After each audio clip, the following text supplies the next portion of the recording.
starting in 5 seconds.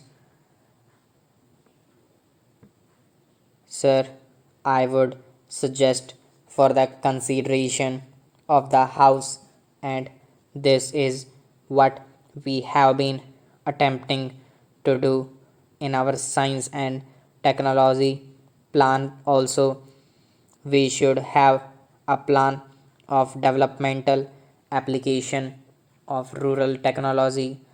Only a few days back, a few friends from the Bangalore Institute of Science came to see me.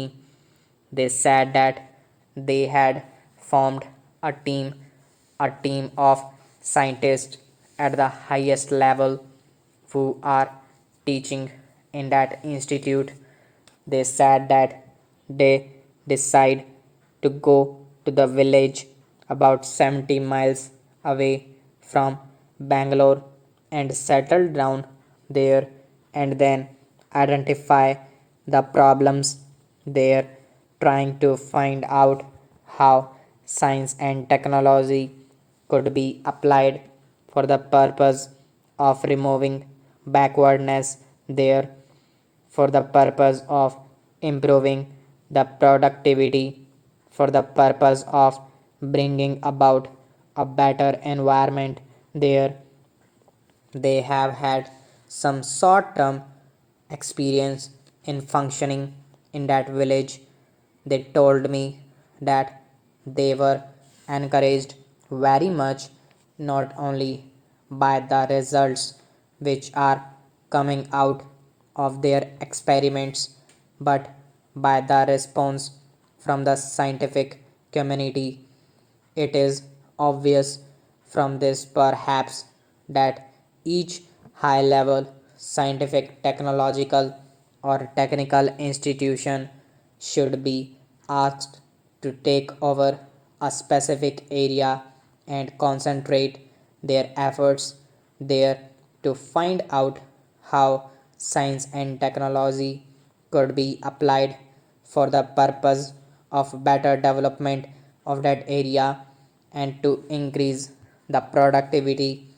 Therefore, it is only science and technology which could provide the answer to remove this backwardness, and it is on the basis of this alone that we would be able to tackle many of the problems with which we are confronted, whether it is unemployment or the removal of poverty, particularly in the rural areas. So, this is the answer for that. The honorable members talked about rural indebtedness. Rural indebtedness is also due to feudal traditions which have been continuing bonded labor and other things. All these will have to go, and it is not merely this indebtedness but also the exploitation of the rural poor by the private moneylenders, which has to go. My honorable friend pointed out this thing. As far as Bihar is concerned, it is a coal mine area. I recently went through a report. That person knew something about what was happening there, how the coal miners were being exploited by a set of organized money lenders and other antisocial elements. You talk about protecting the labor and the protecting the poor, but have you gone there? Have you tried to organize and see that these malpractices are removed? Therefore, there is no use blaming others if we have not done anything about it, and to that extent, we also contribute to the deterioration of the situation there. Therefore, it is a challenge to all of us. There is no use of throwing blame on somebody if the private money lender is going to lead to this sort of exploitation of rural poor and even of the industrial labor. Then we have got to sit down and think about it, how to abolish it, how to eradicate this practice. When we talk in terms of removing rural indebtedness, it is not by moratorium. Of course, that is a part of it, but it cannot stop there. We have to proceed further. You should have organizations to cater to the needs of these people.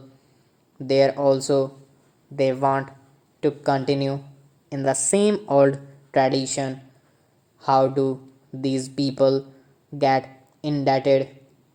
They get indebted because they want to imitate the rich in performing their marriages. They want to have the same funeral ceremonies. They want to have the same birth anniversaries, and therefore some of their indebtedness starts with this wasteful expenditure. Therefore, the social customs is a thing which stands in the way, but for this social custom who sets the pattern, it is the rich people, even the educated people who set the pattern. Therefore, if we want to remove the rural indebtedness and if you want to remove the root cause for this, then all of us will have to respond to this and set an example to the poor, because they would look respectable only when they perform the marriage in a certain style, because we are doing the same. When we talk about the rural indebtedness, let us not attack the rural indebtedness in isolation unless we attack the social customs which lead to the wasteful expenditure. Even this rural indebtedness cannot be tackled in an effective way, so it has to be looked at as a whole and not in isolation. We should look at it from that point of view. It is the educated group, the richer section of the people, who spoil the poorer sections by their own wasteful expenditure. I am coming to dowry. When we talk about it in the International Year for Women, we are thinking of liberating the women. Can we liberate them from the dowry system, who are the worst sinners in this dowry system today? Stop.